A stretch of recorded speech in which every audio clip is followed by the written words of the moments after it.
कोकिळ पक्षी हा अत्यंत आळशी म्हणून ओळखला जातो. हा पक्षी स्वतःचं साधं घरटं सुद्धा बांधत नाही, तर कावळ्याच्या घरट्यात जाऊन अंडी देतो. कावळा ही आपली अंडी समजून कोकिळेची अंडी उबवतो. ही सांगोवांगी कथा नाही बरं का, याला वैज्ञानिक आधार आहे. कोकिळेच्या अशा वागण्याला वैज्ञानिक भाषेत ब्रूड पॅरासिटिझम म्हणजेच घरटं परजीविता असं म्हणतात. तुम्ही म्हणाल हे अचानक नॅशनल जिओग्राफी सारखं ज्ञान द्यायला आम्ही का सुरुवात केली? त्याला कारणही तसंच आहे. कारण ही घरटं परजीविता महाराष्ट्रातल्या राजकारणातही दिसून आली आहे. उद्धव ठाकरेंना तर हे ब्रूड पॅरासिटिझम चांगलंच जमतं. म्हणजे दुसऱ्यानं उभ्या केलेल्या घरट्यात जाऊन घरोबा करायचा हीच उद्धव ठाकरेंची वृत्ती. स्वतःच्या वडिलांनी मेहनतीनं उभा केलेला पक्ष यांना आयता मिळाला. स्वर्गीय शिवसेना प्रमुख बाळासाहेब ठाकरे यांनी काँग्रेस विरोधात शड्डू ठोकून शिवसेना मोठी केली. ही शिवसेना कधीच काँग्रेसच्या दावणीला बांधणार नाही असं जाहीर वक्तव्य त्यांनी केलं. पण त्यांच्या मुलानं हा पक्ष 2019 मध्ये थेट काँग्रेसच्या दारात नेऊन बांधला. कारण कोकिळ पक्षासारखी घरटं परजीविता, दुसऱ्यानं मेहनतीने उभं केलेलं घरटं कसंही वापरायचं आणि सोडून द्यायचं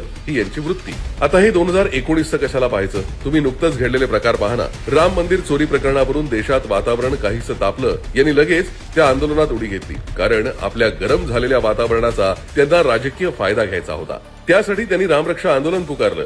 आता यांनाच रामरक्षा म्हणता आली नाही आणि त्यांची फजिती झाली आणि त्यांचं आंदोलनही फसलं. पण एवढ्यावर हार न मानता उद्धव ठाकरे दुसरंच आंदोलन गिळायला सज्ज झाले. नीट पेपर फुटी प्रकरणावरून दिल्लीत सोनम वांगचुक, अभिजित दिपके यांनी आंदोलन केलं. यांना वाटलं चला आता हे आंदोलनही ताब्यात घेऊ, कारण वातावरण तापलंय, आपल्याला फार काही करायची गरज नाही. ऐत्याच पेटलेल्या निखाऱ्यावर हात शेकायची यांची सवय ही अगदी कोकिळ पक्षासारखीच. यांनी वाहत्या गंगेत हात धुवून घेतले. पण या आंदोलनातल्या तरुणांनाही कळलं बरं का की उद्धव ठाकरे, राज ठाकरे, आदित्य ठाकरे, अमित ठाकरे हे काही खरे नेते नाही. इथे उद्धव ठाकरेंची फसगत झाली.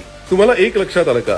कोकिळ पक्षी कावळ्याची फसगत करण्यात यशस्वी होतोय, पण उद्धव ठाकरे दुसऱ्याचं आंदोलन गिळायला गेले की त्यांची फसगत होतीये, पण जनतेची नाही. कारण आता लोक शून्य आहेत. आयत्या बेळातला नागोबा कोण आणि खरा नेता कोण त्यांना कळू लागलाय. कारण दुसऱ्यांनी केलेली आंदोलनं जर नसली की हे उद्धव ठाकरे फक्त घरी बसून झोपा काढतात.